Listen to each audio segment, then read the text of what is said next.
again, everyone, and welcome back to Reddit Aliens. I am John, and as always, thank you so much for being here.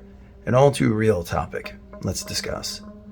What are some of the scariest plane crashes you've ever heard of? Please remember to like, share, and subscribe. Pilot suicides. I don't know a surefire way to prevent it. The really scary one is the German one, where the pilot just slowly crashed a plane into the side of a mountain while the other pilot tried to break down the door. Japan Airlines 123. 12 minutes of flying up and down, knowing the plane you're on will likely crash, but not knowing when. Every time they dove, it might have seemed like the end, but then you get hope as you pull up again. It just seems like torture. Malaysia F370. You're on a plane. At some point you start flying in the complete wrong direction, crash violently into the ocean in the middle of the night. You never get to say goodbye to your loved ones, and they never find your body. Just the whole situation is terrifying to me. The flight where the front cockpit area fell off due to an explosion, but the plane kept climbing as the engines were still working. Passengers would have been sat staring ahead at the sky through a gaping hole as it climbed higher and higher. American Airlines Flight 191, which crashed upon takeoff from O'Hare in May 1979.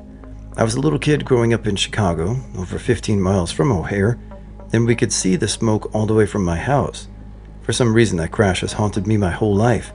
A few people on the ground died as well. I believe to this day it's the deadliest single-plane air crash in the United States. Helios 522. Cabin failed to pressurize following takeoff. Crew didn't put on masks and passed out. Mask dropped in the cabin, but ran out after 15 minutes or so, and they all lost consciousness too. Autopilot took the plane to its destination and circled.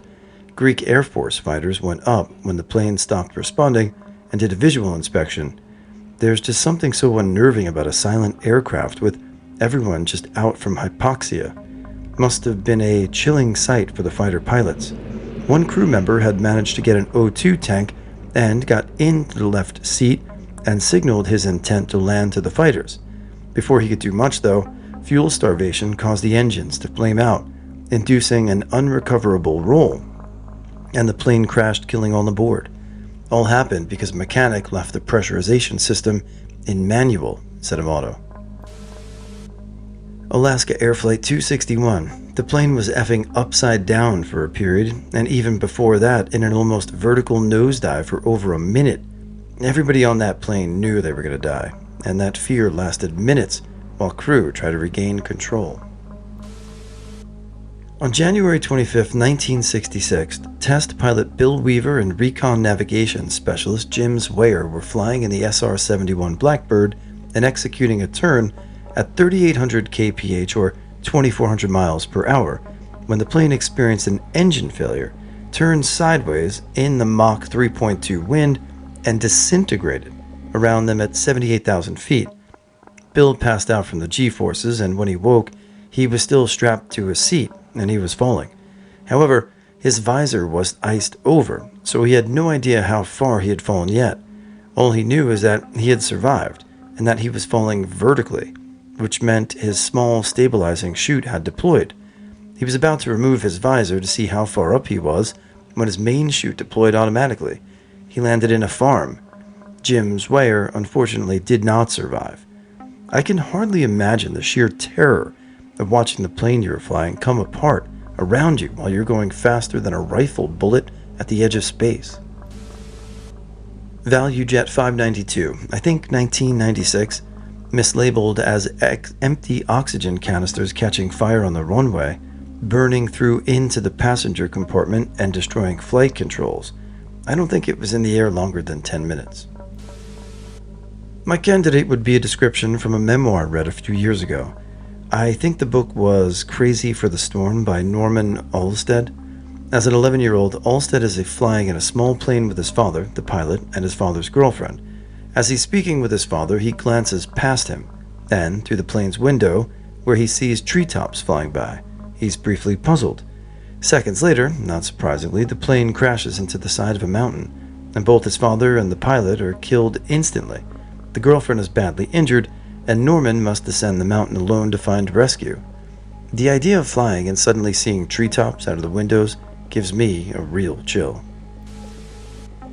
Uruguayan Air Force Flight 571, a Ruby team plane crashed in the Andes Mountains in 1972. They were not found for 2 months. Starving and freezing to death, they had to eat their friends after they died to stay alive. They made a movie about it in 1993, Alive. From personal, family experience, it was the one that occurred on the deck of my father's aircraft carrier in 1944. Dad was just climbing out of his fighter when another fighter that was landing went out of control and swept across the deck. Dad avoided decapitation by fractions of a second as he dove out of the way. High-speed photos confirm this. A moment later, his fighter and his plane captain were gone, as was the fighter that went out of control. All went over the bow and were immediately run down by the ships. No bodies were recovered. As for Dad, he was just crumpled on the deck amongst all the debris, stunned but mostly unharmed. Apart from all of them, the cargo plane in Afghanistan where the load shifted right after takeoff and doomed the plane in that instant, the pilots knew they were dead, and there was nothing they could have done about it. For me, UA-232 sticks out. If you're not familiar, the tail engine fan disc broke and severed the hydraulics line. Flaps, ailerons, rudders, etc. were not functioning, so the only way to control the plane was by increasing and decreasing thrust to the engines. Amazingly, they were able to descend to the Sioux City airport, where they crashed because they couldn't reduce speed enough for a safe landing. Pilots were amazing, but still 112 people died. 184 survived. To be on that plane knowing the pilots had very little control of the aircraft would be terrifying. I saw a documentary on this flight as well, and what you say is right, and if you watch it, you really see the incredible effort that the pilots put forward to try to save everyone. It really is an amazing story, and more people should know about it. I'm listening to last podcast on the left about the Uruguayan Air Force flight crash in the Andes that the movie Alive was based on. It's horrific. I mean, if I'm destined to be in a plane crash, I hope I die quickly and not get stranded in the snowy mountains for 72 days and resort to cannibalism. Hawaii Life Flight N13GZ. 3 people just doing their jobs on a flight they'd done hundreds of times. They had over 2 minutes of falling out of the sky to scream through before they hit the water. Northwest 255. The one where the flaps weren't configured properly and crashed almost immediately after takeoff in Detroit. I pass by the crash site on my way to and from work on a regular basis, and actually have some coworkers who knew people working that flight, one of whom was a gate agent working that flight and didn't want to submit the release.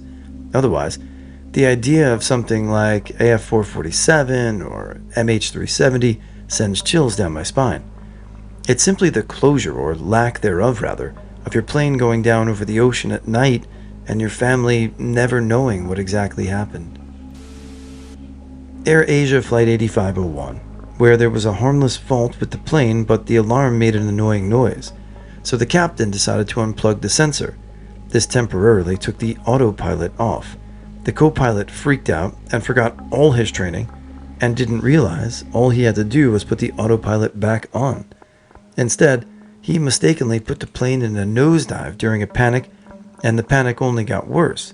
He couldn't understand why the plane was going down and why the captain, who was trying to regain control of his side of the cockpit, was shouting at him. The plane crashed, the captain, likely very scared, the passengers wondering why they were going down so steeply, the co-pilot in a panic, forgetting his training, taking the life of everyone. A narrator's selection. TWA Flight 800, the jumbo jet airliner that broke up over the Atlantic Ocean and went down about 8 miles off the coast of Long Island near East Mauritius, New York, on the evening of July 17, 1996. All 230 people on board died in the crash.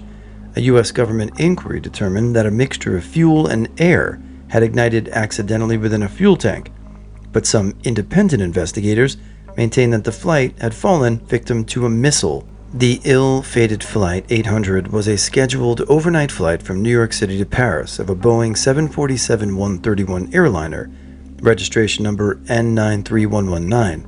The plane took off from JFK International Airport at 8:19 p.m.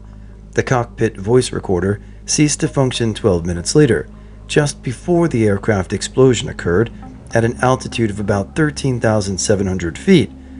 The center section of the airplane fell first, then the forward fuselage, and finally the wings, remainder of the fuselage.